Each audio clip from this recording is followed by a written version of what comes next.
isn't aliens? What is it? I'll speak to someone who might know. He's been tracking aerospace threats for the Pentagon for years. Stay with us.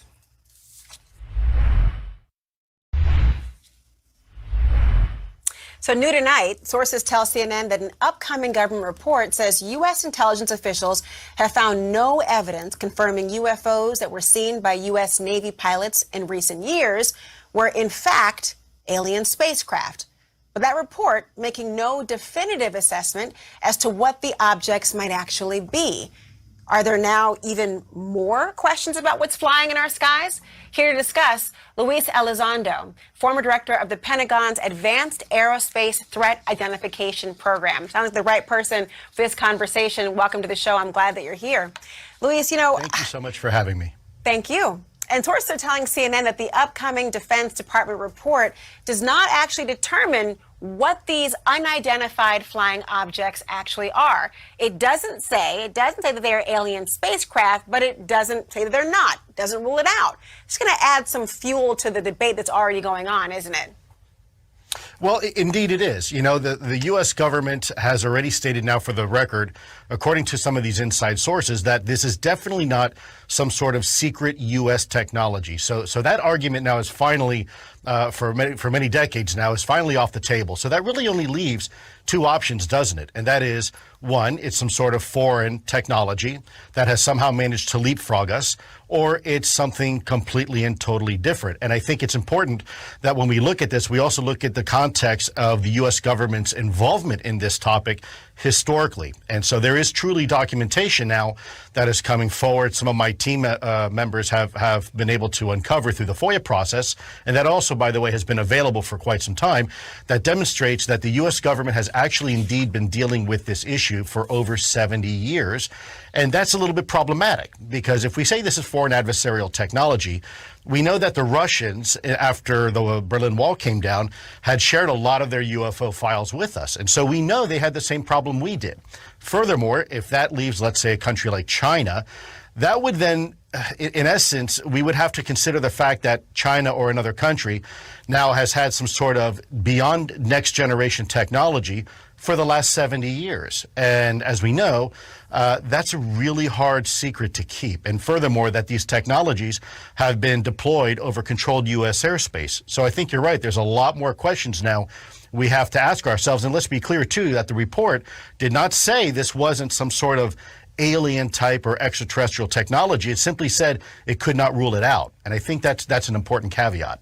I want to go to that data you're talking about that history, to give people the context you're speaking of, because you actually did share new declassified reports with our team, and they detail intelligence on UFOs resembling something like a tic-tac going all the way back to 1947. You had a CIA report from 1953 says Swedish airline pilots encountered a silver or white flying lozenge traveling at high speeds. You got an FBI report from 1964 that details a UFO that's shaped like a butane tank.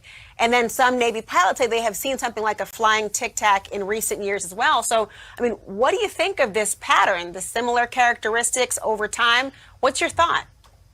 Well, first of all, thank you for doing your homework. I think a lot of media has been lazy about this topic, and I also want to thank you for your courage for reporting this topic. I do know that there's still some stigma and taboo associated with it. I think the fact that you have pilots separated by decades, if not generations, reporting the same type of observations, describing the same, what is essence, the same object, a 40-foot long, whether it's a white flying butane tank or a white flying tic-tac or a white flying lozenge. At the end of the day, they're describing the same thing. They're just describing it from the context of the generation that they're growing up in. So we're definitely, I think it's safe to presume that we're seeing the same objects in the sky time and time and time again. And obviously that's a concern, because if the argument is that there is some sort of foreign technology that has somehow mastered this and is 1,000 years ahead of the United States, and oh, by the way, has been demonstrating this technology for the last 70 years, I think we've got bigger problems on our hands. Well, speaking of that, I mean, because of the pattern, because of the overtime you're talking about, I mean, if we don't have an answer soon on what exactly these flying phenomenon are, is that a failure for our national security? Well, it is certainly it would be a failure, an intelligence failure that would eclipse 9/11 by orders of magnitude if it turns out that this is some sort of foreign adversarial technology. But I think it's important. We have to keep all options on the table. There's a lot of information right now that suggests it's not. And I know as hard as that may be to digest for some people, as an intelligence officer, it is important that we approach this topic objectively. We have to really try to keep our emotions out of this. There's a lot of preconceived narratives we as Americans have about this topic. Part of that is because of the socialization of this topic over the last 70 years. I think we have to really keep an open mind, keep all options on the table. And if it turns out that this technology is not foreign adversarial, well, then we need to be prepared to have that conversation as well. Well, NASA says that they're now looking into UFOs as well. I mean, but does there need to be a whole of government approach to figure out what these things are? I mean, especially if they could be intelligence gathering tools for other countries. Is whole of government approach the right way to go? Right. Well, look, from a Department of Defense perspective and an intelligence perspective, our government should be looking at this from a national security perspective. But there's a whole lot of other, if you will, facets to this issue. And I do think we need a whole of government approach. I think we need to have the FAA and NASA and NOAA. I think we need to have also our academic institutions and our scientific community all involved in this, and then maybe we can start finding some answers. I don't think it is the purview of our national security apparatus to give us answers on things that aren't necessarily national security related. Frankly, I don't want my government telling me what I should think about something. I want my government to provide the facts and then allow us as the people to make our own determination on what this means. Ultimately, this is a topic that impacts everybody equally and yet differently, depending on perhaps the way we were raised and some of our philosophical and theological views. So I do think a whole of government, frankly, maybe a whole of society conversation about this. Luis Elizondo, thank you for your time. I appreciate it so much. We'll stay tuned. My honor and privilege. Thank you. Thank you. This morning, a report that the government cannot explain those mysterious objects caught on video by the military. From an upside-down pyramid-like object hovering above a Navy destroyer to cylindrical spheres disappearing into the ocean. Splashed. Mark bearing and range. To video allegedly showing one of the U.S. Navy's stealth ships tracking an unidentified object in the sky. Oh, actually 38 knots. Now, ahead of the release of a declassified Pentagon report, the New York Times says these papers do little to clarify what the videos show. The New York Times reporting that intelligence officials are worried the videos show America's adversaries may be racing ahead of the U.S. in developing elite weapons technology. Senior officials expressing concern to the paper about China or Russia possibly experimenting with hypersonic technology, aircraft and missiles that can reach speeds as high as 4,000 miles per hour. According to the Times, the report, scheduled to be released by June 25th, clarifies that most of the more than 120 incidents over the past 2 decades are not from the U.S. military or other advanced U.S. government technology.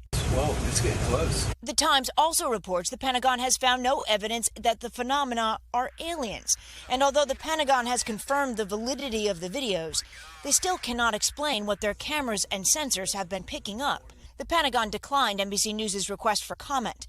Jeremy Corbell is the man who released many of these leaked videos. There's a lot of pressure by the global public and the American public, for answers. And it's not just the public asking questions. Former intelligence officers and even presidents have been talking about this for weeks. Now, lawmakers on intelligence committees are demanding answers. There's enough obvious evidence here that we need to take this seriously, not downplay it. Yeah, one of the big concerns, obviously, from intelligence officials is that possibly Russia or China may somehow be involved developing elite weapons. So how did they figure that out? How did they base those concerns? Well, according to the New York Times, Hoda, both China and Russia have been investing heavily in this hypersonic technology, which would potentially give them the ability to evade U.S. missiles. And China has even displayed some of this technology in military parades. If they get that kind of edge, it would be a significant concern for the U.S. military.